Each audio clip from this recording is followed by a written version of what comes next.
Hello everyone, welcome to the divine classes. आज हम discuss करने वाले हैं सीटेट 14 दिसंबर 2024 का सेकंड पेपर। तो चलिए स्टार्ट करते हैं। फर्स्ट क्वेश्चन है, which of the following numbers in is written in the standard form. ठीक है, स्टैंडर्ड फॉर्म या मानक रूप। तो किसी भी नंबर को हम स्टैंडर्ड फॉर्म में कैसे लिखते हैं कि जो उसका एक डिजिट है, ठीक है, एक डिजिट के बाद डेसिमल लगाते हैं। ठीक है, जैसे कोई नंबर है 47, तो हम इसे कैसे लिखेंगे 4.7 इंटू 10। ठीक है, अगर इस 10 की मल्टीप्लाई करेंगे तो फिर दोबारा से 47 में चेंज हो जाएगा। तो हमें बेसिकली करना क्या होता है, एक डिजिट के बाद पॉइंट लगाना होता है और बाकी जो भी उसकी वजह से चेंज आएगा उसे हम 10 की पावर में चेंज कर देंगे। और याद रखना है कि जो एक डिजिट है वो जीरो नहीं होनी चाहिए। ठीक है, 1 से लेकर 10 तक के बीच कोई भी डिजिट होनी चाहिए, मतलब 10 भी नहीं होनी चाहिए, 9 तक, 1 से लेकर 9 तक कोई भी डिजिट हो सकती है, जीरो नहीं होगी। ठीक है, तो इसमें दो डिजिट के बाद है, ये नहीं हो सकता, इसमें पॉइंट ही नहीं है, ये भी नहीं हो सकता, इसमें पॉइंट से पहले एक डिजिट है लेकिन वो क्या है जीरो, तो ये भी नहीं होगा। ठीक है, एक ही डिजिट ऑप्शन बचता है 8.5 इंटू 10 की पावर -12। ठीक है, इसमें एक ही डिजिट के बाद पॉइंट है और वो उससे पहले पॉइंट से पहले की डिजिट जीरो भी नहीं है। ठीक है, तो इसका ऑप्शन सी सही हो जाएगा। Next, in a pentagon A B C D E, angle A is equal to इतना, angle B is equal to 2x+1, angle C is equal to 2x-1, angle D is equal to 2x+5 and angle E is equal to 2x-4, then value of 2x+10 degree. ठीक है, तो उसके लिए 2x+10 की value निकालने के लिए पहले हमें 10x की वैल्यू भी तो पता होनी चाहिए, तभी तो हम इसमें पुट करेंगे। तो x की वैल्यू निकालेंगे कैसे, तो हमको पता है ये फिगर कैसी दी हुई है, पेंटागन, और इसके सभी एंगल की वैल्यू दी हुई है एक्स की फॉर्म में। तो पेंटागन के एंगल का सम कितना होता है, ठीक है, पेंटागन कुछ इस तरीके से होगा, 3, 4 और एक 5। ठीक है, पेंटागन 1, 2, 3, 4 और 5, ए बी सी डी ई। तो पेंटागन के सभी एंगल, इंटीरियर एंगल का सम कितना होता है। तो अगर हम किसी भी पेंटागन की जगह कोई और भी हमें वो दिया हो बहुभुज, तो उसका कैसे निकालते हैं, n-2 इंटू 180। ठीक है, ये होता है सम ऑफ ऑल द एंगल्स, और n क्या है यहाँ पर, नंबर ऑफ साइड्स। ठीक है, तो पेंटागन में कितनी साइड होंगी, 5, तो 5 - 2 इज इक्वल टू 180। 5 - 2 कितना आएगा, 3, तो 3 इंटू 180, तो इसके सभी एंगल का सम कितना हो जाएगा, 540। ठीक है, तो हम यहाँ से इन सबको प्लस करके 540 का इक्वल रख देंगे। तो एंगल ए कितना है, 2x+9 डिग्री, और एंगल बी कितना है, 2x+1 डिग्री, और एंगल सी कितना है, 2x-1 डिग्री, और एंगल डी है 2x+5, और एंगल ई है हमारा, एंगल ई है 2x-4, तो +2x-4, और इनका सम कितना होगा, 540। ठीक है, इन सबको प्लस कर लेते हैं, 2x, 2x4x plus 2x 6x plus 2x 8x plus 2 10x। ठीक है, +1 से -1 कैंसिल, प्लस का 4 और प्लस का 5, तो प्लस का 14 -10, सॉरी -4। ठीक है, ये वाला 4 बचा, इज इक्वल टू 540। 14 में से 4 माइनस करेंगे तो कितना बचेगा, 10, तो प्लस के 10 बचेगा इज इक्वल टू 540, और 10x इज इक्वल टू 540, और ये 10 इधर जाएगा तो माइनस में, तो ये बचेगा 530। 10x की वैल्यू आ गई, 10 से कैंसिल करेंगे तो 53 टाइम्स, तो x की वैल्यू आ गई 53। ठीक है, x की वैल्यू आ गई, और हमें वैल्यू किसकी निकालनी थी, 2x+10 की, तो यहाँ x की वैल्यू पुट कर देंगे 53 + 10, 2 3 जा 6, 5 2 जा 10 + 10, तो कितना हो जाएगा, 106 + 10 116 डिग्री। ठीक है, तो 2x+1 की वैल्यू कितनी आ गई, 116 डिग्री, और 116 मतलब ऑप्शन सी सही हो जाएगा इसका। नेक्स्ट,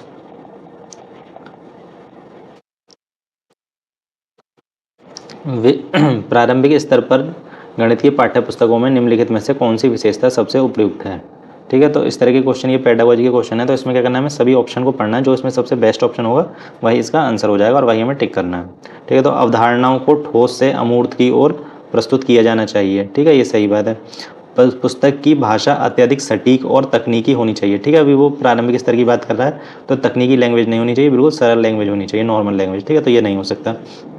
नेक्स्ट, किताबों में अभ्यास करने के लिए बहुत सारे समान प्रश्न होने चाहिए। ठीक है, बहुत सारे प्रश्न होने चाहिए, लेकिन सभी समान नहीं होने चाहिए, डिफरेंट होने चाहिए, तो ये भी नहीं सकता। अवधारणाओं को जटिल से सरल की ओर प्रस्तुत किया जाना चाहिए, नहीं। ठीक है, कैसा किया जाना चाहिए, सरल से जटिल की ओर, पहले आसान चीज़ें सिखानी चाहिए, उसके बाद हार्ड। ठीक है, तो इसके 3 ऑप्शन गलत हैं, तो एक ही ऑप्शन बचता है, ऑप्शन ए वही इसका आंसर हो जाएगा। नेक्स्ट, 8,000 रुपये की एक राशि 7.5% वार्षिक दर से x वर्ष में साधारण ब्याज पर 9,500 रुपये हो जाती है, उसी राशि का 20% वार्षिक दर से उतने ही समय में कितना मिश्रधन होगा यदि ये ब्याज वार्षिक संयोजित मतलब कंपाउंड इंटरेस्ट होता है तो। ठीक है, तो 8,000 रुपये की राशि थी, वो कितनी हो गई, 9,500 हो गई। कितने परसेंट के अकॉर्डिंग, 7.5, और कितने टाइम में, एक्स टाइम में, एक्स वर्ष में। तो यहाँ पर सिंपल इंटरेस्ट की बात की गई है पहले तो सिंपल इंटरेस्ट कितना हो जाएगा, ये प्रिंसिपल था, ये टोटल अमाउंट है, तो कितना हो गया, तो इसमें से माइनस करेंगे तो 1,500 यानी 1,500 रुपये। सिंपल इंटरेस्ट का फॉर्मूला क्या होता है, principal into rate into time upon 100। तो सिंपल इंटरेस्ट कितना है, 1,500 रुपये, इजिकल टू प्रिंसिपल कितना है, 8,000 रुपये, और रेट ऑफ इंटरेस्ट 7.5, और टाइम है एक्स वर्ष। यहाँ से एक्स की वैल्यू निकालनी है, पॉइंट हटाएंगे, नीचे एक जीरो और आ जाएगी मतलब 10, तो 1 2 3 1 2 3, ठीक है, 3 जीरो से 3 जीरो कैंसिल, तो ये 1,500 अपॉन ये 8 इसके नीचे आ जाएगा, और 75 भी नीचे आ जाएगा, इधर पर एक्स रह जाएगा। तो 75 से कैंसिल करेंगे, 75 2 ज़ा 150 और एक जीरो, 8 से कैंसिल करेंगे तो 8 4 2 ज़ा 4 5 ज़ा, तो एक्स की वैल्यू कितनी आ जाएगी, 5/2 या 2 कंप्लीट 1/2। ठीक है, ये कितना टाइम है, इतना वर्ष, ईयर। तो एक्स की वैल्यू आ गई। अब उसने क्या कहा है क्वेश्चन में कि उसी राशि का मतलब 8,000 रुपये का ही 20% वार्षिक दर से उतने ही समय मतलब कितना, जो एक्स का वैल्यू आई थी 5/2 वर्ष में, कितना मिश्रधन, ठीक है, टोटल अमाउंट बताना है। तो प्रिंसिपल तो वही पुराना है, 8,000 रुपये, टाइम कितना है, टाइम जो अभी निकला 5/2 ईयर, और रेट ऑफ इंटरेस्ट कितना है 20, ठीक है 20%, और ये कंपाउंड हो रहा है, तो टोटल अमाउंट निकालना है। तो टोटल अमाउंट ये क्या होता है, P1 + R/100 की पावर n। ठीक है, तो अब टाइम यहाँ दिया 5/2, तो हम 5/2 को लिख सकते हैं 2 कंप्लीट 1/2, 1/2 सॉरी, तो इसको लिख सकते हैं 2 + 1/2, मतलब 2 साल पूरे और 1 साल आधा। तो इसको हम 2 साल का अलग कर लेंगे और आधे साल का अलग कर लेंगे। वो कैसे करेंगे, P कितना है 8,000, 1 प्लस रेट ऑफ इंटरेस्ट दिया 20/100 की पावर n पहले 2 साल का, फिर हाफ साल का कैसे निकालेंगे, पूरी साल का कितना है 20%, तो हाफ का कितना लगेगा 10%। ठीक है, तो 1 + 10/100, और ये आधा साल कितना, सिर्फ एक ही है, मतलब आधा साल को हमने ब्रेक कर लिया। तो 8,000, 20 से कम 20 पंजे 100, तो 1 + 1/5 मतलब 6/5 का स्क्वायर, तो इसे 2 बार लिख लेंगे, इंटू 1 0 से 1 0 10, और इसको एलसीएम लेंगे तो हो जाएगा 11/10। ठीक है, अब कैंसिल कर लेंगे, 1 0 से 1 0 कैंसिल, 5 से कैंसिल करेंगे, 5 1 ज़ा 5, 3 5 6 ज़ा 30, 0, फिर 5 से करेंगे तो 32 टाइम्स। ठीक है, 5 15 और 2 ये 32 × 6 6 ज़ा 36 और 11।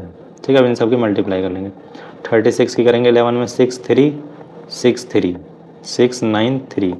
ठीक है, 32 × 396, अब इसे मल्टीप्लाई कर लेंगे 396 की 32 से, 2 6 12 का 2 कैरी 1, 2 9 18 और 19 का 9 कैरी 1, 2 3 6 और 1 7, 3 करेंगे 3 6 18 कैरी 1, 3 9 27 और 1 28 कैरी 2, 3 3 9 और 2 11, तो 2 9 और 8 17 के साथ हासिल 1, 7 8 15 16 का 6 हासिल 1 1 और 1 2 और 1, तो ये कितना आ गया 12,672 रुपये। ठीक है, क्या होगा टोटल अमाउंट होगा, और हमसे टोटल अमाउंट ही पूछा है, तो इसका कौन सा ऑप्शन सही हो जाएगा, इसका ऑप्शन डी सही हो जाएगा। ठीक है, हमने क्या करा, पहले तो जो कंडीशन दी थी उससे हमने एक्स की वैल्यू निकाली, मतलब टाइम पीरियड निकाला, उसके बाद उसने हमें वही राशि थी, मतलब प्रिंसिपल सेम ही था, रेट ऑफ इंटरेस्ट चेंज कर दिया 20%, और टाइम हमने निकाल लिया था जो पिछला वाला था वही था। ठीक है, फिर उसके बाद हमने टोटल अमाउंट निकाल लिया, बस यहाँ जो 5/2 ईयर था उसको 2 + हाफ कर लिया। ठीक है, तो 2 साल का तो एक साथ निकाल दिया, फिर उसके बाद हाफ आधे साल का उससे अलग निकाल दिया। ठीक है, ऐसे जब भी इनकम्प्लीट ईयर आएगा तो उसी को हम इसी तरीके से ब्रेक करके निकालेंगे। ठीक है, तो इस तरीके से इसका आंसर कितना आ गया 12,672। नेक्स्ट, किसी तिर्यक द्वारा 2 समांतर रेखाओं के प्रतिच्छेदन से बने 2 संगत कोण 3x - 20 डिग्री और 5x - 60 डिग्री हैं, तब 4x + 30 डिग्री का मान क्या होगा। ठीक है, तो पहले हमें x की वैल्यू पता होगी तभी तो इसकी निकालेंगे 4x + 30 की। तो सबसे पहले उसने कहा कि 2 समांतर रेखा, ये 2 समांतर रेखाएं, अब इस पर कोई तीसरी तिर्यक रेखा आ गई, मतलब स्लैंटिंग लाइन, तो कोई भी एक लाइन बना सकते हैं। तो इसके जो संगत कोण होंगे, या इंग्लिश में जिसे हम कहते हैं कॉरस्पॉन्डिंग एंगल्स, तो वो क्या होंगे, जैसे ये वाला एंगल है तो इसके कॉरस्पॉन्डिंग एंगल कौन सा होगा, ये वाला होगा। ठीक है, ये इसके हो गया, और जो ये वाला होगा वो इस वाले के होगा कॉरस्पॉन्डिंग एंगल। ठीक है, जो नीचे वाला होगा वो नीचे वाले के होगा, और जो ये वाला होगा ये इस वाले के होगा। ठीक है, तो कॉरस्पॉन्डिंग एंगल हमेशा बराबर होते हैं। जैसे सपोज कीजिए ये है 3x - 20 डिग्री और ये है 5x माइनस 60 डिग्री। ठीक है, तो जो कॉरस्पॉन्डिंग वो एंगल बनते हैं पैरेलल लाइन की वजह से वो इक्वल होते हैं, तो इनको पुट कर दीजिए 3x minus 20 equal to 5x minus 60। ठीक है, 60 इधर जाएगा तो प्लस हो जाएगा, प्लस का 60 माइनस का 20 5x। अब ये 3x इधर दूसरी साइड जाएगा तो माइनस का आएगा क्योंकि प्लस का था उधर, तो 2x की वैल्यू कितनी आ गई 40, तो x की वैल्यू कितनी आ जाएगी 20। ठीक है, अब x की वैल्यू मिल गई तो हमें किसकी वैल्यू निकालनी है 4x प्लस 30, 4x प्लस 30, तो 4 इंटू 20 प्लस 30, तो 4 20 चौक 80 प्लस 30 डिग्री, तो कितना हो जाएगा 110 डिग्री। ठीक है, 110 डिग्री मतलब ऑप्शन सी सही हो जाएगा। नेक्स्ट, निम्नलिखित में से किसका उपयोग विद्यार्थियों में समस्या समाधान की योग्यता, मापन की योग्यता, प्रयोगात्मक योग्यता आदि का रिकॉर्ड रखने के लिए किया जाता है? शिक्षक डायरी या टीचर डायरी? नहीं। कॉम्युलेटिव रिकॉर्ड, संचयी रिकॉर्ड, इसके लिए भी नहीं। रिपोर्ट कार्ड पर उसमें मार्क्स दिए जाते हैं, ना कि उनकी योग्यताएं। ठीक है, एक बचता है उप संख्यानात्मक रिकॉर्ड। ठीक है, तो जो बच्चों की या विद्यार्थियों की जो समस्या समाधान योग्यता मतलब उनका जो प्रोग्रेसिव रिपोर्ट है वो किस पर किया जाता है, उप संख्यानात्मक रिकॉर्ड पर। ठीक है, तो इसका ऑप्शन डी सही हो जाएगा। नेक्स्ट, किसी समलंब ABCD की समांतर भुजाएं AB और CD के बीच की दूरी 12 सेंटीमीटर है। यदि AB लेस देन CD, मतलब AB छोटी है CD से, तो CD की लेंथ दी हुई है 24 तथा AD बराबर BC है तो 13 सेंटीमीटर जो कि, तो इस समलंब का क्षेत्रफल निकालना है। ठीक है, पहले समलंब बना लेते हैं कि समलंब होता कैसे। समलंब मतलब ट्रेपीजियम, और ट्रेपीजियम में एक पेयर पैरेलल होता है। ठीक है, एक और एक दो। ठीक है, ये बन गया, ये दोनों पैरेलल है। ठीक है, इसको A, क्योंकि AB छोटी है तो AB ऊपर वाली हो गई, CD बड़ी है तो CD नीचे वाली हो गई। CD की लेंथ दी हुई है 24 सेंटीमीटर और इनके बीच की दूरी दी हुई है कितनी, जो दूरी मतलब परपेंडिकुलर डिस्टेंस इनके बीच की 12 सेंटीमीटर।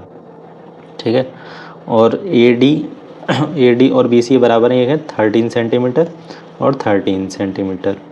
ठीक है, तो हमें निकालना है इसका क्षेत्रफल। ठीक है, क्षेत्रफल का फॉर्मूला क्या होता है, समलंब के क्षेत्रफल का फॉर्मूला होता है हाफ समांतर भुजाओं का योग या सम ऑफ पैरेलल साइड्स, समांतर भुजाओं का योग इनटू हाइट। ठीक है, या ऊंचाई। ठीक है, तो हाइट तो पता है मतलब इनके बीच की दूरी तो हमें बता दिया है, क्वेश्चन में दी हुई है 12, और समांतर भुजाओं का योग। ठीक है, तो समांतर भुजा मतलब AB प्लस CD, तो CD की वैल्यू भी क्वेश्चन में दी गई, हमें बस AB की और निकालनी है। ठीक है, तो वो कैसे निकालेंगे, हम क्या करेंगे इसमें, इसको थोड़ा सा चेंज कर लेते हैं फिगर को। ये 13 है, ये भी 13 है। ठीक है, अब यहाँ से हम परपेंडिकुलर डालते हैं, इस पॉइंट से यहाँ से परपेंडिकुलर, इसकी डिस्टेंस दी कितनी है 12, ये भी 12। ठीक है, तो ये कैसा हो गया, समकोण त्रिभुज बन गया यहाँ पर एक। ठीक है, और ये भी दोनों same as it is same ही है दोनों। ठीक है, तो एक में पाइथागोरस लगा देते हैं, इसमें पाइथागोरस लगाएंगे, ये हाइपोटेनियस है, ये परपेंडिकुलर, हमें बेस निकालना है, तो 13 का स्क्वायर हाइपोटेनियस का स्क्वायर इज इक्वल टू, इसको x मान लेते हैं, तो परपेंडिकुलर का स्क्वायर प्लस बेस का स्क्वायर, 13 का स्क्वायर 169, इसको इधर ले आएंगे, 12 का square 144 is equal to x square हो जाएगा, माइनस करेंगे 25 एक्स स्क्वायर, तो x की वैल्यू कितनी आ गई 5। ठीक है, इसकी वैल्यू 5 आ गई x की, तो ये भी 5 होगी क्योंकि सेम ही है, बन रहे हैं दोनों, ये 5 है और ये 5 है। ठीक है, और ये पूरा कितना है, यहाँ से यहाँ तक CD जो है ये पूरा यहाँ से यहाँ तक है 24 जो हमें क्वेश्चन में गिवन था। ठीक है, 5 यहाँ पर है, 5 यहाँ पर है, तो ये बीच वाला पार्ट 5 और 5 को माइनस कर दीजिए 24 से, 24 और 5 और 5 10, तो कितना बचा 14, तो मिडिल वाला पार्ट कितना बचा, ये बचा 14 यहाँ से लेके यहाँ तक का। ठीक है, ये 14 है, तो ये सामने वाला भी कितना होगा इसके 14 होगा। ठीक है, क्योंकि हमने परपेंडिकुलर डाला था और ये दोनों लाइन पैरेलल हैं, तो जितनी ये डिस्टेंस होगी उतनी ही ये डिस्टेंस होगी। ठीक है, तो हमें AB की वैल्यू मिल गई, वो कितनी है 14। ठीक है, तभी क्वेश्चन आसानी से सॉल्व हो जाएगा। तो समांतर भुजाओं का योग AB 14 plus CD 24 into height कितनी दी है 12, 14 और 24 कितना 4 और 4 8, 2 और 1 3 इंटू 12। ठीक है, 12 से कैंसिल करेंगे 2 को 6 टाइम्स और इसको मल्टीप्लाई कर देंगे 38 मल्टीप्लाई बाय 6, तो 6 8 48 का 8 अदल 4 8 दिया 24 और 4 8 सॉरी 6 दिया 18 और 4 22, तो 228 सेंटीमीटर स्क्वायर। तो इसका ऑप्शन ए सही हो जाएगा, 228 सेंटीमीटर स्क्वायर। ठीक है, उसने तो पूछा ही सेंटीमीटर स्क्वायर में ही है। ठीक है, तो हमने यहाँ करा क्या था, एक बार और देख लेते हैं इसको। इसकी उनके बीच की दूरी दी हुई थी हमें 12 सेंटीमीटर, एक समांतर भुजा की लंबाई दी हुई थी और जो दो असमांतर रेखाएं हैं AD और BC ये भी दी थी 13 और 13। ठीक है, तो हमने इनके हेल्प से क्या करा, परपेंडिकुलर डाल दिया यहाँ पर और यहाँ पर। अब ये दो सेम समकोण त्रिभुज बन गए, तो हमने यहाँ से पाइथागोरस लगा के इस वाले पार्ट की डिस्टेंस निकाल ली। जितनी ये होगी उतनी ही ये होगी, क्योंकि सेम ही ट्राइंगल बन रहे हैं। अब इन दोनों को प्लस करके हमने टोटल लेंथ सी डी से माइनस कर दी, जो कि 24 थी। तो 24 से 10 माइनस करेंगे तो 14, और 14 ही क्या होगी फिर ए बी होगी, ठीक है। और फिर हमने इस फॉर्मूले में पुट कर दिया। इस फॉर्मूले को भी याद रखना है। इसका फॉर्मूला क्या होता है ट्रेपेजियम का area, half into sum of parallel sides, समांतर भुजाओं का योग इंटू ऊंचाई, और ऊंचाई हमेशा परपेंडिकुलर वाली लेनी है, ठीक है, ये नहीं लेनी है ए डी या बी सी। नेक्स्ट, निम्न आंकड़े एक खिलाड़ी द्वारा उसके द्वारा खेले गए पिछले 11 मैचों में लिए गए विकेटों की संख्या दर्शाते हैं, ठीक है। तो इन आंकड़ों के बीच माध्य मतलब मीन और बहुलक मतलब मोड का अंतर बताना है। तो इसका पहले मीन और मोड निकाल लेते हैं, ठीक है। तो मीन कैसे निकालते हैं, किसी का भी मीन निकालना हो तो उसका एक ही फॉर्मूला है, पदों का योग अपॉन पदों की संख्या, ठीक है। तो पदों का योग कितना हो जाएगा, सभी को प्लस कर दीजिए, 1 + 0 + 2 + 4 + 0 + 3 + 1 + 1 + 2 + 4 और +1 अपॉन, अब इन सबको काउंट कर लीजिए कितने हैं, 1 2 3 4 5 6 7 8 9 10 11, वो क्वेश्चन में भी दिया था 11 ही, ठीक है। तो 1 + 0 1, 1 और 2 3, 3 और 4 7, 7 और 3 10 11 12 13 14 14 + 4 18 +1 19 अपॉन 11, ठीक है। ये तो आ गया इसका मीन। अब निकालना है हमें मोड, ठीक है। मोड कैसे निकालते हैं, मोड होता है जो सबसे ज़्यादा बार, जिसकी सबसे ज़्यादा फ्रिक्वेंसी हो या जो सबसे ज़्यादा बार आया हो, वही उसका मोड होता है, ठीक है। तो यहाँ पे हम साफ साफ दिख रहा है कि 1 1 1 1, ठीक है, 1 आया 4 बार, ठीक है, और 2 सिर्फ 2 बार आया है, 0 भी 2 बार आया है, और 4 भी 2 बार आया है, ठीक है, और 3 एक ही बार आया। तो 1 सबसे ज़्यादा बार आया 4 बार, तो उसका मोड क्या हो जाएगा, मतलब बहुलक कितना हो जाएगा इसका 1, ठीक है। तो अब मीन में से मोड माइनस कर देते हैं, क्योंकि मीन है हमारा ज़्यादा, तो मीन से माइनस करेंगे हम मोड को, ठीक है, क्योंकि डिफरेंस पूछा है। तो 19 अपॉन 11 माइनस 1, एलसीएम कितना आ जाएगा इसका, 1 और 11 का 1, तो 19 माइनस 1 1 जब 1, तो यहाँ 11 की मल्टीप्लाई, तो 19 माइनस 11 8 अपॉन 11, ठीक है। तो इनका डिफरेंस कितना आ गया, माध्य और बहुलक का 8/11, 8/11 मतलब इसका ऑप्शन सी सही हो जाएगा। नेक्स्ट, ये 9 डिजिट नंबर, ठीक है, नंबर दिया हुआ 9 डिजिट नंबर 1 2 3 4 5 6 7 8 9, ठीक है। इसका मतलब क्या है कि एक्स और वाई भी एक डिजिट है, इस डिविजिबल बाय नंबर 88, ठीक है। वो नंबर, ये नंबर जो है पूरा 9 डिजिट नंबर 88 से डिविजिबल है। Then the value of 2x + 3y, ठीक है। 2x + 3y के लिए पहले हमें x और y की वैल्यू निकालनी पड़ेगी, तो फिर आसानी से हम इसकी वैल्यू निकाल सकते हैं, ठीक है। तो उसके लिए आपको ये पता होना चाहिए क्या, कि कोई नंबर 88 से डिवाइड कब होता है, ठीक है। वो कब होता है, जब वो नंबर पूरा 11 और 8 दोनों से डिवाइड हो जाए, ठीक है। तो कि नंबर क्या था, 5 6 5x 9 2 7 4 और y, ठीक है। तो पहले 8 से देखते हैं, ठीक है। कोई भी नंबर 8 से डिवाइड होने के लिए क्या होता है कि उसकी लास्ट की 3 डिजिट पूरी कम्प्लीटली डिवाइड हो जाए, ठीक है। तो पहले इसको डिवाइड करते हैं, 74 और y, 8 से करेंगे, 8 9 जा 72, बचेगा 2, आ गया y, ठीक है। अब 2y से एक डिजिट है, तो y 0 से लेके 0 1 2 3 4 5 6 7 8 9 कुछ भी हो सकती है। अब उससे पहले है 2, तो सभी के आगे 2 लिख दिए, 2 2 2 2 2 2 2, ठीक है। अब ये नंबर बनते हैं इस वाले उससे जो हमें कंडीशन मिली हुई है, ठीक है। अब इसमें देखते हैं कि 8 से कब कौन कौन से नंबर डिवाइड हो सकते हैं। 20 नहीं हो सकता, 21 भी नहीं होगा, 22 भी नहीं होगा, 23 भी नहीं होगा, 24 हो जाएगा, ठीक है। 25 नहीं होगा, 26 भी नहीं होगा, 27 भी नहीं होगा, 28 भी नहीं होगा, 29 भी होगा। तो यहाँ पे सिर्फ एक ही कंडीशन बनती है कि वो 24 हो, मतलब y की वैल्यू 4 हो, तभी वो नंबर ये पूरा 8 से डिवाइड होगा, ठीक है। हमें y की तो मिल गई, अब x की निकालते हैं, ठीक है। x की निकालने के लिए क्या करेंगे, हम करेंगे कि उस नंबर से 11 की डिविजिबिलिटी चेक करेंगे। तो 5 6 5 x 9 2 7 4 4, ठीक है। तो कोई नंबर 11 से डिविजिबल कब होता है, जब उसके ऑड प्लेस पर डिजिट हैं उनका सम और इवन प्लेस पर जो डिजिट है उनका सम का डिफरेंस या तो 0 हो या ऐसा नंबर हो जो 11 से डिवाइड हो जाए, ठीक है।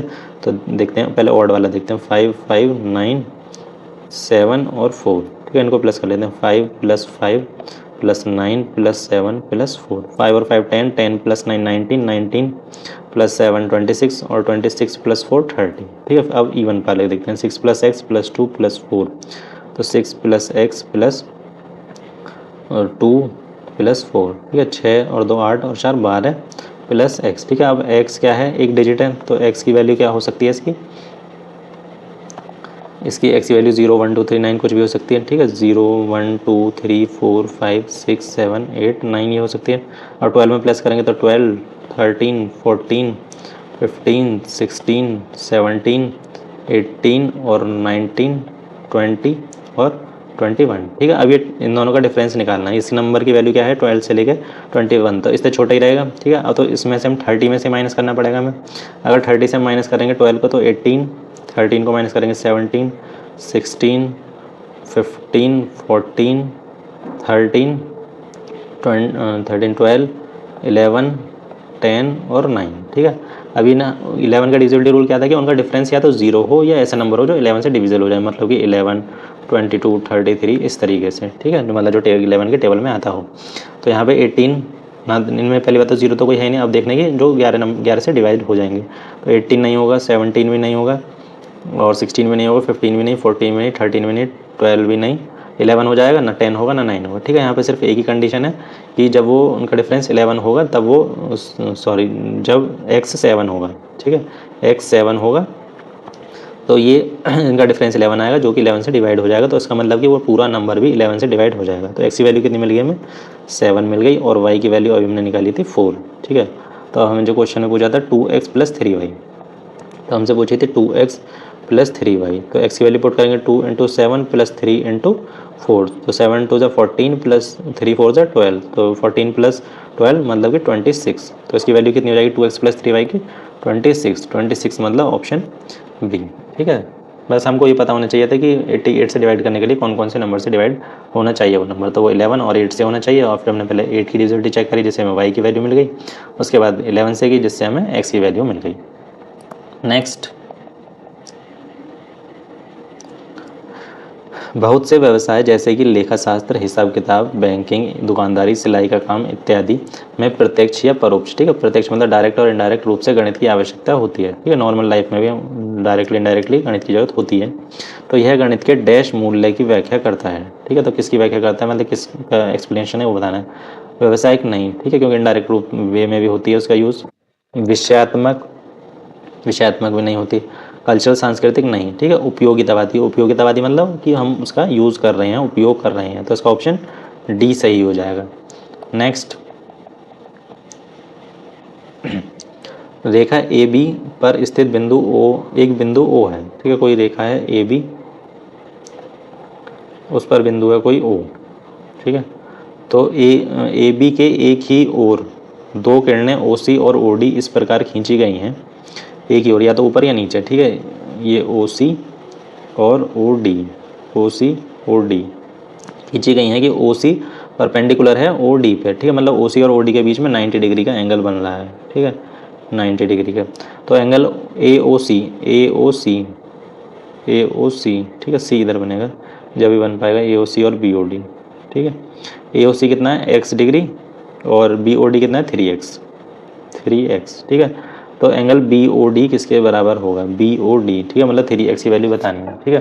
तो इसके लिए हम कौन सी प्रॉपर्टी यूज़ करेंगे, हमें क्वेश्चन में दिया है कि ए बी एक लाइन है, ठीक है, और कोई भी लाइन हो उस पर जो एंगल बनता है वो पूरा बनता है 180, मतलब इन तीनों एंगल को मिलाकर जो एंगल बनेगा वो बनेगा 180। तो इन तीनों को प्लस करके 180 के इक्वल पुट कर देते हैं, x + 90 डिग्री + 3x = 180। तो 3x 4x हो जाएगा और 90 चला जाएगा इधर, 180 - 90, तो 4x की वैल्यू कितनी आएगी जो 90, तो x की वैल्यू कितनी आ जाएगी 90/2, और 2 से कैंसिल कर लेंगे तो कितनी आ जाएगी 45/2, ठीक है। तो x की वैल्यू कितनी आएगी 45/2, और हमें निकालनी है बी ओ डी की वैल्यू कितनी है 3x, तो हमें 3x की वैल्यू निकालनी है। तो 3 × 45/2, तो ये कितना हो जाएगा 3 5 15, कैरी 1, 3 4 12 और 1 13, 135/2, ठीक है। लेकिन ये आंसर ऐसा मिक्स फ्रैक्शन में दिया होता है, हम इसे डिवाइड कर लेते हैं, सॉरी नीचे 2 था, तो 135 2 से करेंगे, 2 6 12 1 5, तो 2 7 14, 1 रिमाइंडर बचेगा, ठीक है। तो इसको हम क्या लिख सकते हैं, इसको लिख सकते हैं 67 कंप्लीट 1.5 डिग्री, ठीक है। और ऐसा ऑप्शन भी है, ऑप्शन ए 67.5 डिग्री, तो इसका ऑप्शन ए सही हो जाएगा। नेक्स्ट, उच्च प्राथमिक स्तर पर पूर्णांकों का जोड़ पढ़ाने के लिए निम्नलिखित में से क्या सबसे कम लाभदायक है, ठीक है, जो सबसे कम यूज़फुल है हमें वो बताना है।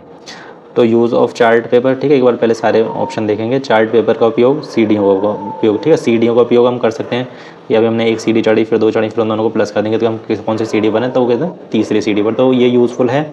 लिफ्ट का प्रयोग, ठीक है, जैसे सीढ़ियों का यूज़ किया हमने, ऐसे ही लिफ्ट का कर सकते हैं कि पहले 1 फ्लोर पर गए, फिर 2 पर गए, तो अब कितने पर गए, तो हम उसका भी यूज़ कर सकते हैं। और संख्या रेखा या नंबर लाइन, ठीक है, नंबर लाइन का तो हम बेसिकली यूज़ करते ही हैं बच्चों को सिखाने के लिए, ठीक है, तो इन तीनों का यूज़ करते हैं, ठीक है। चार्ट पेपर का यूज़ कम कर सक मतलब इतना यूज़फुल नहीं है जितना कि ये बाकी तीनों हैं, ठीक है। तो इसका सही ऑप्शन क्या हो जाएगा, चार्ट पेपर का उपयोग, इसका ऑप्शन ए सही हो जाएगा। नेक्स्ट,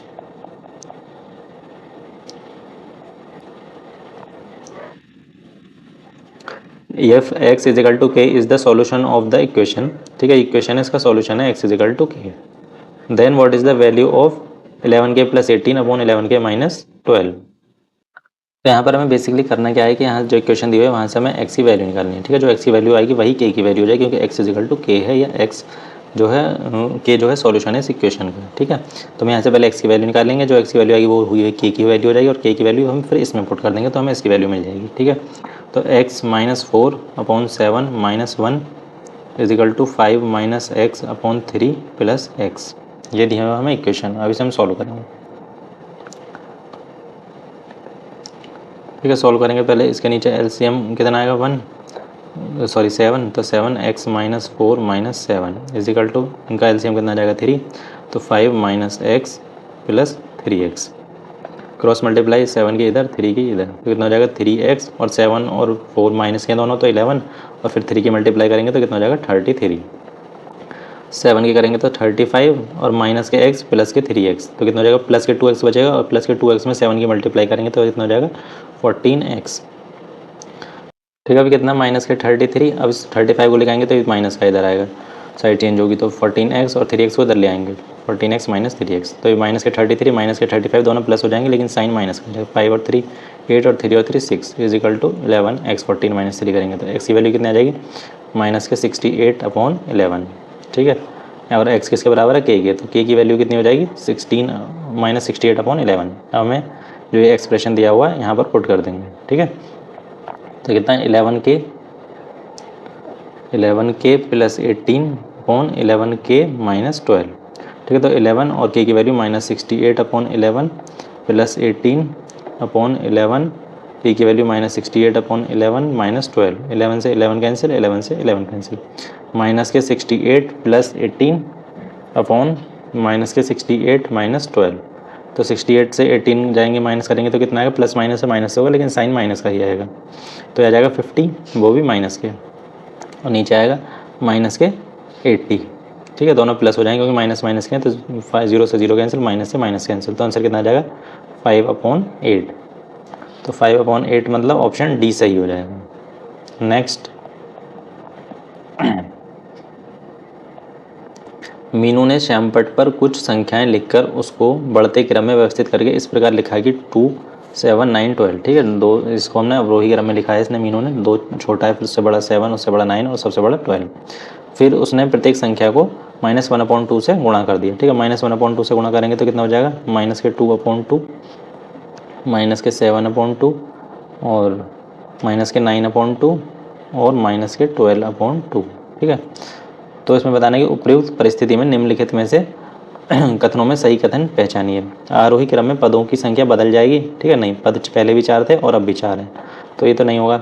संख्याओं का आरोही क्रम अभी भी वही रहेगा, ठीक है, तो चेक कर लेते हैं आरोही क्रम, ठीक है। तो आरोही क्रम इसका चेंज हो जाएगा, वो चेंज होगा, क्या होगा, वो अवरोही में चेंज हो जाएगा, क्योंकि माइन पहले ये 2 > 7 > 9 > 12, ठीक है। इस तरीके से अब हमने 1/2 की मल्टीप्लाई करते सिर्फ, तो कोई चेंज नहीं होता, लेकिन हमने माइनस के 1/2 की मल्टीप्लाई करी है, तो माइनस में नंबर जो छोटा होता है वही बड़ा हो जाता है, ठीक है। अगर हम बात करें -2 -7 -9 -12, क्योंकि सबके नीचे 2 2 है, तो जो ऊपर वाला बड़ा होगा वही नंबर बड़ा होगा, तो -2 -7 में -2 बड़ा है, -7 -9 में -7 बड़ा है, -12 -9 में -9 बड़ा है, ठीक है। तो अब इसका ऑर्डर चेंज हो गया, क्या हो गया, इसका हो गया अवरोही या डिसेंडिंग ऑर्डर, ठीक है।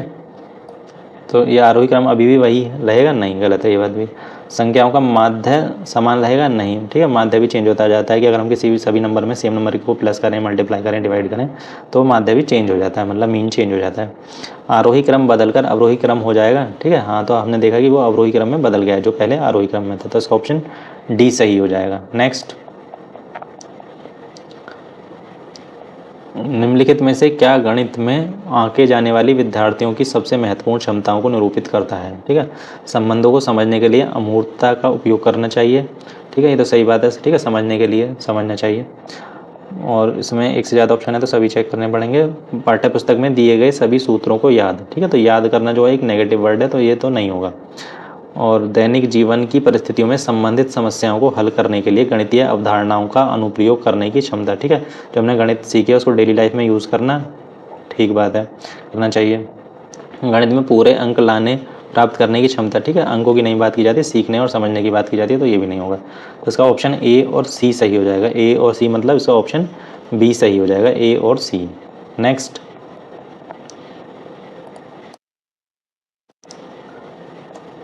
किसी वस्तु का क्रय मूल्य 750 रुपये मतलब कॉस्ट प्राइस, इससे इसके अंकित मूल्य पर 24% की छूट देकर 608 रुपये में बेचा गया।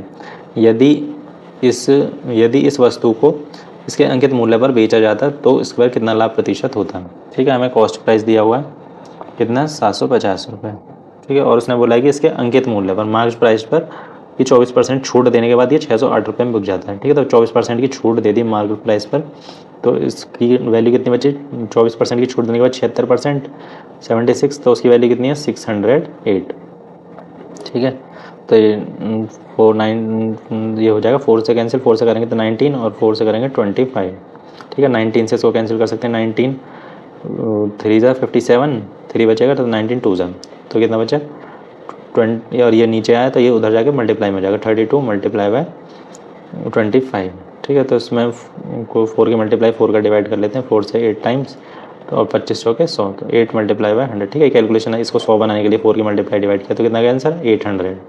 मार्केट प्राइस की वैल्यू कितनी है 800, ठीक है। अब उसने क्वेश्चन में क्या बोला कि यदि वस्तु को उसके अंकित मूल्य पर बेचा जाता, अगर ये मार्केट प्राइस हमारा सेलिंग प्राइस हो जाता तो उस पर कितना प्रॉफिट होता, ठीक है। 750 रुपये की चीज़ थी, 800 रुपये में बेची तो प्रॉफिट कितना हुआ 50 रुपये का, ठीक है, लेकिन हमें परसेंटेज में बताना है, तो प्रॉफिट कितना था 50 का, और प्रॉफिट निकालते हैं हम कॉस्ट प्राइस पर, तो वो कितनी थी 750, और परसेंटेज के लिए 100 की मल्टीप्लाई, 1 0 से 1 0 कैंसिल, और 5 से कैंसिल करेंगे इसे तो कितने 15 टाइम्स, और 5 3 ज़ा 5 से 20, तो कितना रहेगा 20/3। अगर इसको मिक्स्ड फ्रैक्शन में चेंज करेंगे 6 3 ज़ा 18, 2 रिमाइंडर बचेगा तो 2 ऊपर अपॉन 3%, 6 होल 2 एंड 2/3%, तो ऑप्शन ए सही हो जाएगा। नेक्स्ट,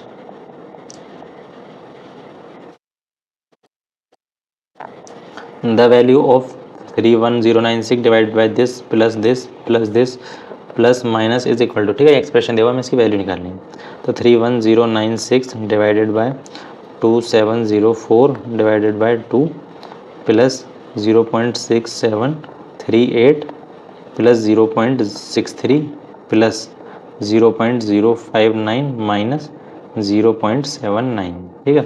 अब यहाँ पर प्लस और डिवाइड और ब्रैकेट 3 माइनस भी है, ठीक है, 3 4 ऑपरेशन दिए हुए हैं, तो सबसे पहले हम बॉड मास रूल का यूज़ करेंगे, तो सबसे पहले हमें सॉल्व करना होता है ब्रैकेट, ठीक है, तो सबसे पहले ब्रैकेट सॉल्व करेंगे, ब्रैकेट यहाँ पर सिर्फ एक ही है, ये वाला, ठीक है, तो 27 तो 4 को 2 से डिवाइड करना है, बाकी सबको ऐसे लिख लेंगे 31096 डिवाइडेड बाय, तो इससे डिवाइड करेंगे 2 1 2 2 3 6 बचा है 1 10 2 5 10 और 2 2 4 प्लस, ठीक है, अभी पहले डिवाइड करेंगे उसके बाद प्लस माइनस करेंगे, 06738 प्लस 0.63 प्लस 0.059 माइनस 0.79, ठीक है। जब हम इससे इसको डिवाइड करेंगे तो डिवाइड करने के बाद आएगा 23, ठीक है। हम किसी को भी प्लस कर सकते हैं, क्योंकि प्लस तो हम कर सकते हैं, प्लस माइनस में कोई प्रॉब्लम नहीं, किसी को भी पहले कर सकते हैं। 638 प्लस 0.63 प्लस 0.59 माइनस 0.79, ठीक है, तो इनको पहले प्लस कर लेते हैं। 23.000 0.6738 और 0.63 0.63 और 0.59 0.059, ठीक है, बाकी में 0 लगा लेंगे, ये बस ये बचा, इसको माइनस करेंगे बाद में। 8 9 और 3 12 का 2 कैरी 1 7 3 10 5 15 और 1 16 कैरी 1 6 6 12 और 1 13 कैरी 1 4 2, तो आ जाएगा 24.3628 और इसमें से माइनस करना है 0.79, 0.79 तो यहीं कर देते हैं 0.79। ये क्या था हमने प्लस, और अब कर रहे हैं इसको माइनस। 8 2, ठीक है, 6 में से माइनस नहीं होगा, कैरी लेना पड़ेगा। 16, 16 में से 9 माइनस करेंगे 7, और अभी 2 तो यहाँ से फिर कैरी लेना पड़ेगा, तो 12 में से 7 माइनस करेंगे 5 3 2, तो बचेगा 23.5728, ठीक है, 23.5728 मतलब ऑप्शन सी सही हो जाएगा, ठीक है, 23.5728। बस हमें यहाँ सिंपल कैलकुलेशन करनी थी बस, और बॉड मास रूल को फॉलो करना था। नेक्स्ट, संख्याएं 12 13 14 डैश 70 71 कार्डों पर लिखकर एक डिब्बे में रख दी जाती हैं, ठीक है। एक कार्ड पर एक संख्या, एक कार्ड पर एक नंबर लिखना है, तो फिर इस डिब्बे में से बिना अंदर देखे एक कार्ड निकाला जाता है। इसकी क्या प्रायिकता है कि निकाले गए कार्ड पर एक ऐसी संख्या है जो अभाज्य नहीं है, ठीक है। अभाज्य मतलब प्राइम नहीं है। तो हम पहले प्राइम नंबर कितने होंगे इनके बीच में, ठीक है। पहले प्रायिकता निकालने के लिए क्या फॉर्मूला होता है, प्रोबेबिलिटी निकालने के लिए क्या फॉर्मूला होता है, वो होता है favourable outcomes, favourable outcomes upon total outcomes, total outcomes, ठीक है। अब यहाँ टोटल आउटकम्स कितने हैं, 12 से लेकर 71 तक कितने नंबर हैं पता होने चाहिए। तो 12 से लेकर 71 तक कितने होंगे, 11 से लेकर 60 तक, सॉरी 70 तक कितने होंगे 60, ठीक है। लेकिन यहाँ 11 नहीं है, तो 11 को एक हटा देंगे, माइनस कर देंगे तो 59, लेकिन 71 तो है ना, तो एक प्लस 71 कर देंगे, तो कितने टोटल हो गए 60। अब इसमें से हमें अभाज्य नहीं है, तो अभाज्य को हटा देंगे। पहले 12 से लेकर 70 तक अभाज्य संख्या कौन कौन सी है वो देखते हैं। 12 के बाद 13 अभाज्य संख्या पर प्राइम नंबर, 13 17 19, 19 के बाद 23, 23 के बाद 29, 29 के बाद होता है 31, और फिर 37, 41 होता है, और 43, 47, 51, 59 और 61 और 67 और लास्ट 71, क्योंकि 71 भी इंक्लूडेड है। तो 1 2 3 4 5 6 7 8 9 10 11 12 13 14 15, ठीक है। तो 15 प्राइम नंबर है, तो 15 प्राइम नंबर को हटा देंगे तो फेवरेबल कितने बचे 45, ठीक है, जो अभाज्य नहीं है, ठीक है। हमने अभाज्य निकाल के उनको हटा दिया, तो वही नंबर बचेंगे जो अभाज्य नहीं है। अब इस फॉर्मूले में पुट कर दीजिए, फेवरेबल कितने 45 और टोटल आउटकम्स कितने 60, तो 15 3 जा 15 4 जा, तो उसकी प्रोबेबिलिटी क्या आ जाएगी 3/4, 3/4 मतलब कि ऑप्शन डी सही हो जाएगा, 3/4। नेक्स्ट, निम्नलिखित में से कौन से गणित शिक्षण की एक शिक्षक केंद्रित विधि है, ठीक है। शिक्षक केंद्रित मतलब जो शिक्षक के द्वारा की जाती है। सामूहिक चर्चा करना नहीं, सामूहिक चर्चा में तो बच्चे भी इंक्लूड होते हैं, तो ये नहीं हो सकता। समस्या समाधान विधि, समस्या समाधान विधि भी नहीं हो सकती। व्याख्यान विधि या लेक्चर मेथड, ठीक है, तो टीचर का क्या काम होता है लेक्चर देना या व्याख्यान विधि, ठीक है, वो उसका यूज़ करता है, तो इसका ऑप्शन सी सही हो जाएगा। नेक्स्ट,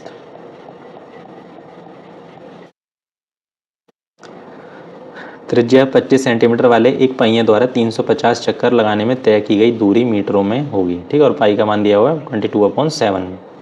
तो एक पहिया है, पहिया कैसा होगा वृत्ताकार होगा, जिसकी रेडियस कितनी है 25 सेंटीमीटर, ठीक है।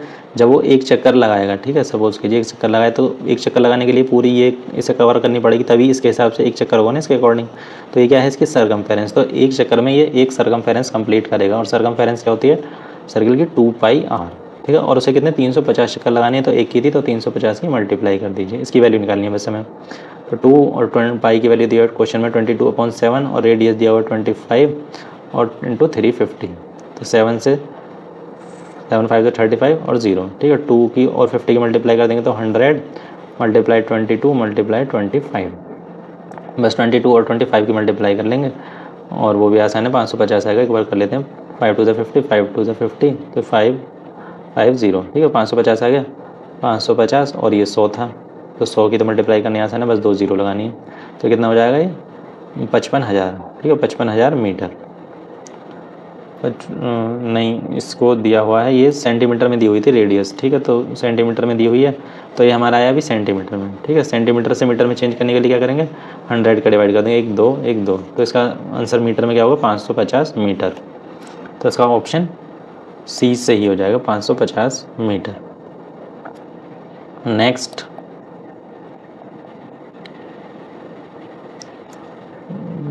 (20p^2 + 4p³ + 45p^r² - 60p^r - 6r के गुणनखंडों में से एक गुणनखंड निम्न है, ठीक है, मतलब इसके गुणनखंड करने हैं, उसमें से कोई एक गुणनखंड इन जो चार ऑप्शन में से एक होगा, बस हमें वो चेक करना है। तो सबसे पहले से हम गुणनखंड करेंगे फैक्टर। तो कैसे करेंगे, 20p² यहाँ भी हम देखेंगे तो 1 2 3 4 5 टर्म है, ठीक है। 5 से पहले इसको 6 में करना होगा हमें, ठीक है। तभी तो 2 2 के 3 सेट बनाएंगे, उसमें से कुछ कॉमन ले पाएंगे।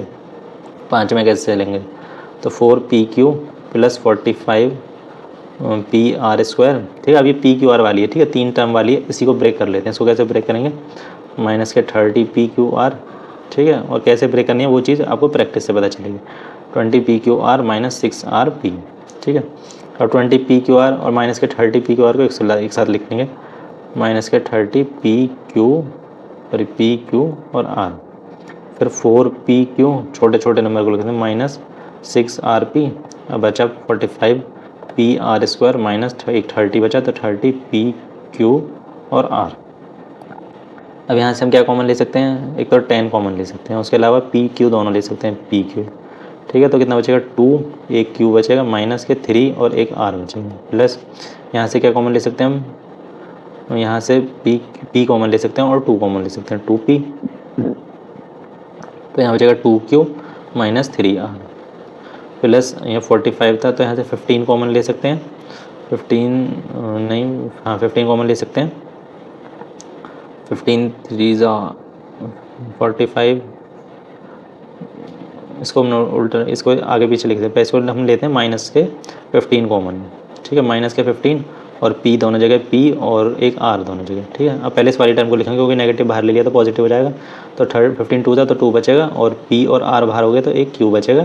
फिर ये प्लस वाली टर्म हो जाएगी माइनस, इसको लिखेंगे 15 3 था 3 बचेगा, और p बाहर एक r बाहर तो एक r बचेगा, ठीक है। 2p - 3r 2p - 3r 2p - 3r तीनों टर्म्स में है, तो 2q - 3r कॉमन ले लेंगे, तो क्या बचेगा, 10pq + 2p - 15pr, ठीक है। अब ये फैक्टर हो गए, तो इसको देख लेते हैं कौन सा ऑप्शन सही होगा।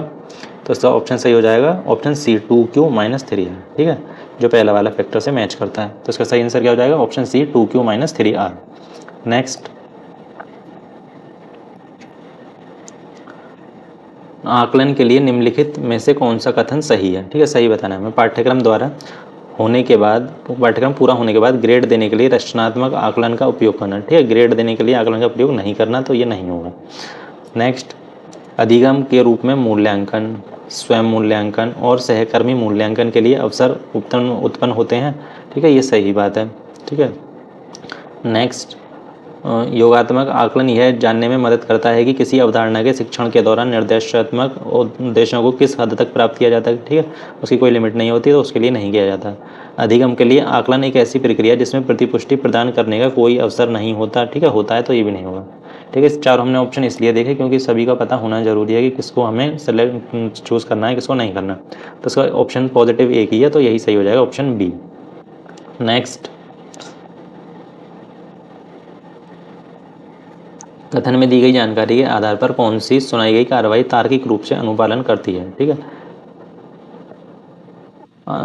कथन यह है, क्षेत्रमिति की समस्याओं को हल करते समय अनामिका अवधारणात्मक त्रुटि करती है, ठीक है, मतलब अवधारणात्मक मतलब कॉन्सेप्चुअल एरर करती है। तो इसमें कार्रवाई क्या है कि शिक्षिका अनामिका को बहुत सारे व्यवहारिक और दृश्यात्मक अभ्यास करने के लिए देती है, ठीक है, सही बात है, क्योंकि उसने कॉन्सेप्चुअल गलती करी तो उसे प्रैक्टिस करने के लिए बहुत सारे क्वेश्चन देने जरूरी हैं। शिक्षिका खुले सिरे वाले प्रश्न देकर चर्चा के अवसर प्रदान करती है, ठीक है, ये भी पॉजिटिव है, तो ये भी सही हुआ, ठीक है, क्योंकि खुले सिरे वाले से जो भी उसके डाउट होंगे वो क्लियर हो जाएंगे। तो इसका 2 कार्रवाई थी, दोनों ही सही हैं, तो इसका सही ऑप्शन क्या हो जाएगा, इसका सही ऑप्शन ए हो जाएगा, बोथ कोर्स ऑफ एक्शन 1 और 2, ठीक है, कार्रवाई 1 और 2 दोनों सही हो जाएंगे। नेक्स्ट, PQRS एक समांतर चतुर्भुज है जिसमें PQ = 4x + 1 centimetre, QR = 26 centimetre, RS = 25 centimetre and PS = 3y - 1 centimetre है। तब 3x + 2y का मान, ठीक है, 3x + 2y का मान निकालने के लिए हमें क्या चाहिए, x और y की वैल्यू चाहिए, ठीक है। हमें क्वेश्चन में दिया है कि PQRS एक कैसा चतुर्भुज है, समांतर चतुर्भुज है।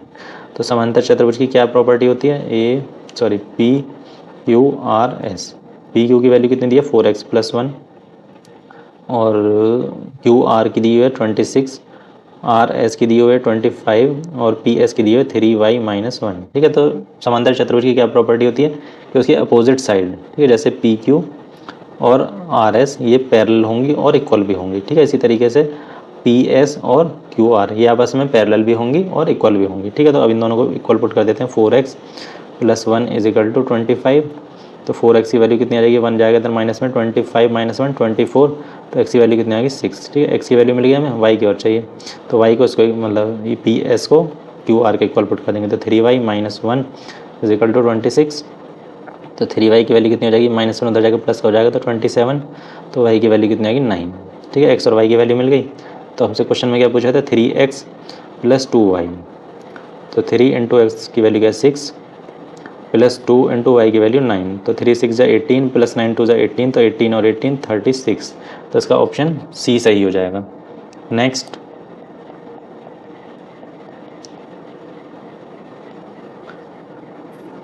निम्न में से कौन सी परिमेय संख्या -7/10 और -1/4 के बीच में स्थित है, ठीक है। -7/4 मतलब माइनस के 0.7, ठीक है। और -1/4 का मतलब 0.25, वो भी माइनस के, ठीक है। अब इनके बीच में कौन सा नंबर है, कौन सी संख्या है परिमेय संख्या, वो बताना है, ठीक है। दोनों नंबर नेगेटिव हैं तो इनके बीच में 0 तो नहीं आ सकता, ठीक है। तो ये ऑप्शन भी नहीं होगा बी वाला।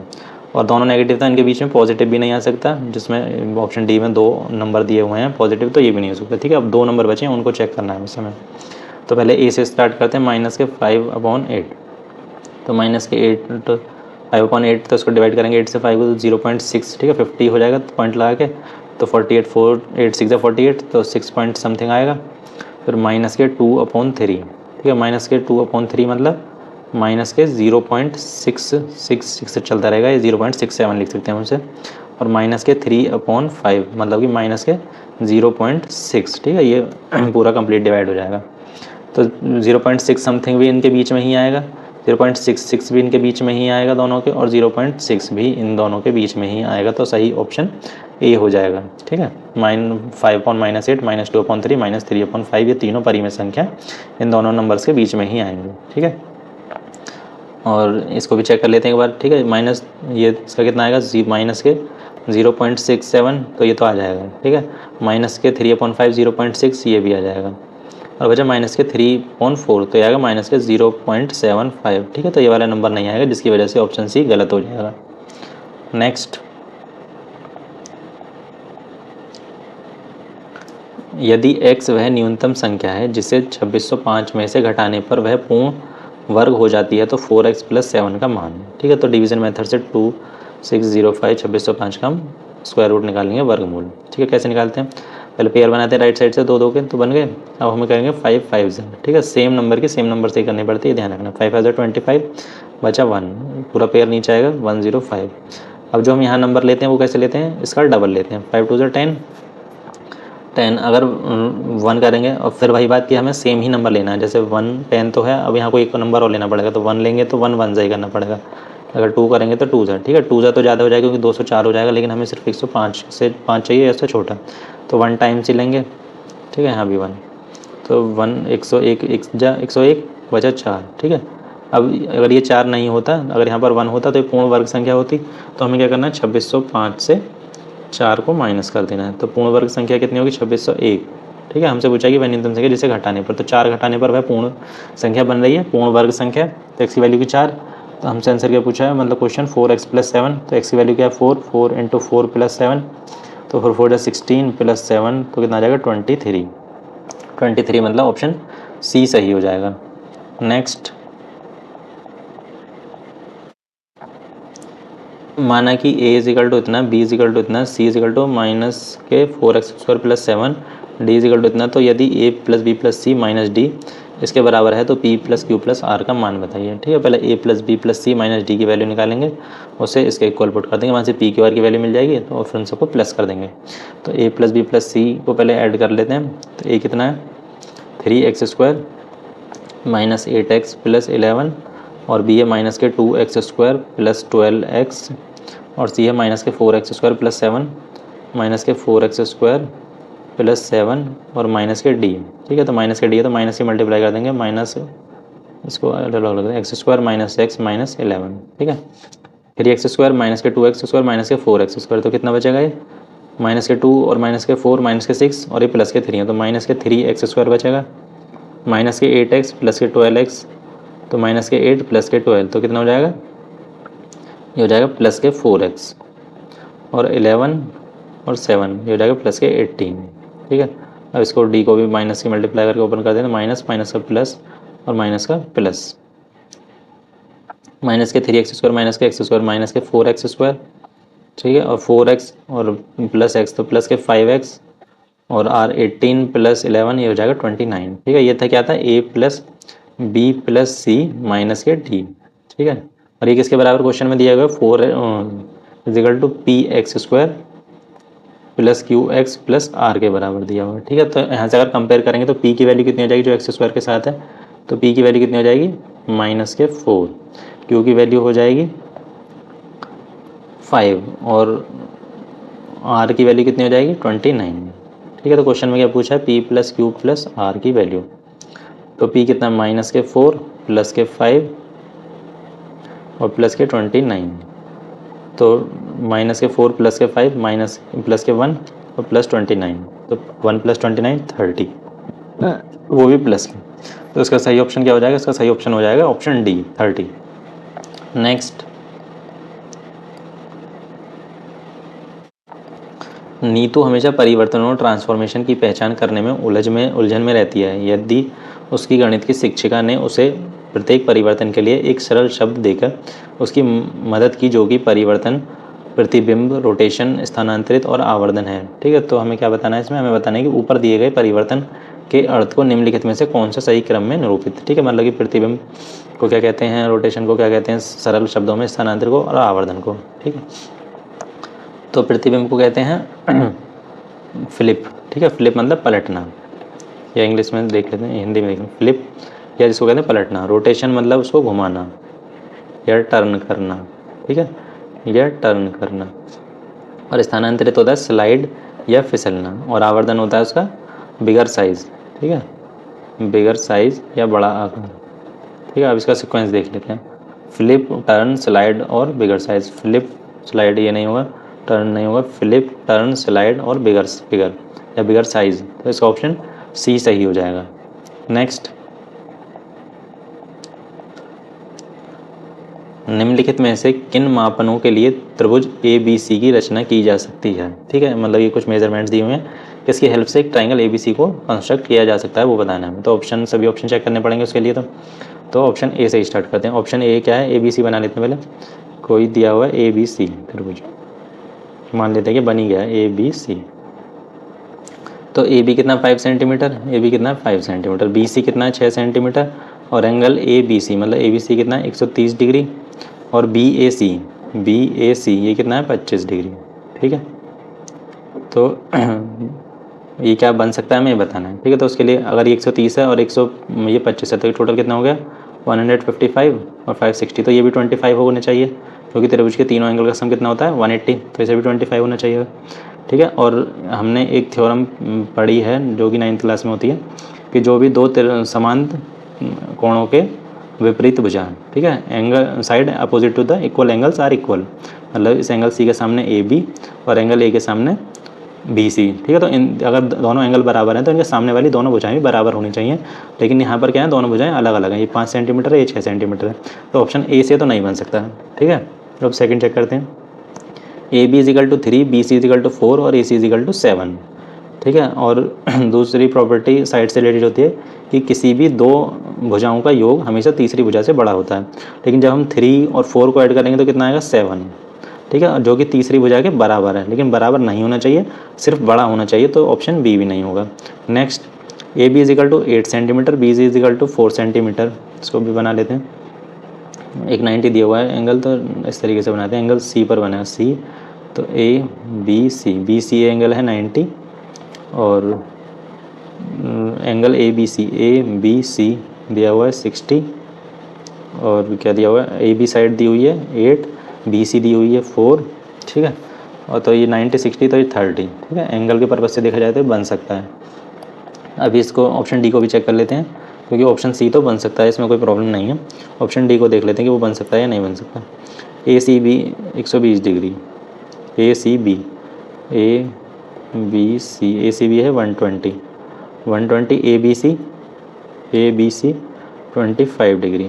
ठीक है, अगर ये 120 145 तो ये कितना होगा 35, ठीक है, एंगल जो इन्होंने इन्फॉर्मेशन दिया उसके अकॉर्डिंग। ए सी और बी सी बराबर हैं, ए सी और बी सी बराबर है, मतलब कि 4 और 4, ठीक है। अगर ये दोनों साइड बराबर हैं 4 और 4, तो इनके अपोजिट एंगल मतलब कि एंगल बी और एंगल ए ये दोनों भी तो बराबर होने चाहिए। लेकिन इन्होंने जो मेजरमेंट दिया ये 25 है और ये 35 ही आएगा, क्योंकि तीनों एंगल का सम 180 होता है, तो ये भी नहीं हो सकता, ठीक है। तो एक ही ऑप्शन बचता है, ऑप्शन सी वही सही होगा, ठीक है। बस हमने एंगल और साइड की प्रॉपर्टी का यूज़ करके पता लगा लिया कि कौन सा बन सकता है ट्राइंगल, कौन सा नहीं बन सकता। नेक्स्ट,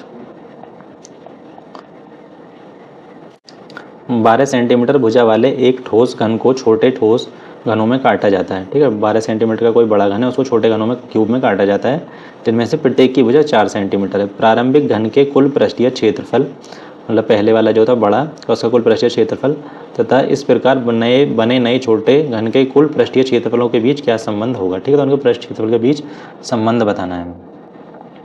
तो संबंध बताने के लिए पहले ये तो पता होना चाहिए कि कितने बनेंगे वो, ठीक है। तो जो हम उसको काट कर बना रहे हैं तो उसमें वॉल्यूम तो बराबर रहेगा। तो जो बड़े वाले का वॉल्यूम था घन का, मतलब कि क्यूब का जो वॉल्यूम होता है वो था साइड की क्यूब, मतलब 12 की क्यूब इज इक्वल टू, इसको बड़ा मान लो v और ये छोटा v, ठीक है। तो वॉल्यूम दोनों बराबर ही रहेगा। ये छोटे वाले का n क्यूब मान लेते हैं कि n क्यूब छोटे जो होंगे n क्यूब का हटेगा उसमें बड़े में से, तो n टू 4 का क्यूब, ठीक है।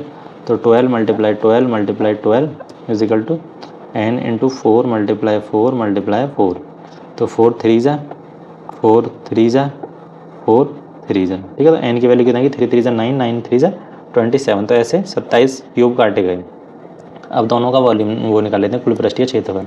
वो कैसे निकालते हैं, पृष्ठीय क्षेत्रफल होता है 6 इंटू साइड का स्क्वायर, तो 6 इंटू साइड का स्क्वायर, तो साइड का स्क्वायर मतलब 12 का स्क्वायर, ठीक है। ये तो था बड़े वाले का जो पहले था, और अपॉन में निकाल लेते हैं रेशो में, 27 इंटू 4 की क्यूब, ठीक है, और 6 sorry square into 6 into side का स्क्वायर, और ऐसे 27 है तो 27 की मल्टीप्लाई इसलिए कर दी, तो 6 से 6 cancel, 12 multiply 12 12 multiply 12 upon 27 multiply 4 multiply 4, तो 4 3 जा 12, 4 3 जा 12, ठीक है। 3 से 9 टाइम्स, 3 से 3 टाइम्स, तो इनका रेशो कितना आ गया 1:3, ठीक है। 1:3 का मतलब है ऊपर था बड़े वाले का मतलब पुराने वाले का, और नीचे था नए वाले का, तो ये 1:3 का मतलब ये इसका 3 गुना हो गया। तो ऑप्शन चेक कर लेते हैं, नया कुल पृष्ठीय क्षेत्रफल प्रारंभिक कुल पृष्ठीय क्षेत्रफल का 3 गुना हो गया, ठीक है। हाँ, रेशो से पता चल रहा है कि वो 1:3 का है, ठीक है। 1:3 का मतलब 3 गुना ही हो गया, ये पहले वाले का तो पुराने वाले का, और ये नए वाले का, तो नया वाला क्या हो गया 3 गुना हो गया, तो इसलिए इसका ऑप्शन पहला ही सही हो जाएगा, ऑप्शन ए। और ये क्वेश्चन नंबर 30 था, और ये सेट यहीं कंप्लीट होता है। और नेक्स्ट वीडियो में हम सॉल्व, ये था हमारे सीटेट 14 दिसंबर 2024, और नेक्स्ट वीडियो में सॉल्व करेंगे सीटेट 7 जुलाई 2024 का पेपर। And thank you.